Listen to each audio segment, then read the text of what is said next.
Mga kabeshi, ang ating mga pinamili. So meron tayong pomodoro, ciliegie, uova, limone, pomodoro, melone, pesche, banane e cucumero e poi un po' di odore. Bella cappuccina e zucchine. Tayong patate, un po' di odori. So ciao! Mga kabeshi, nag-order ang amo ko ng fruta e verdura.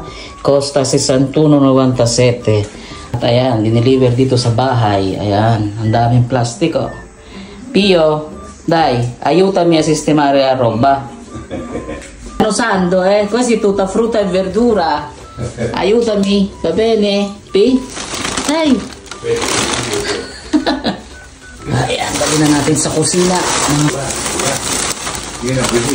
Pio, andiamo in cucina. Ayan. Ma che fai qui? Tumutulong ka ba sa pag-aayos na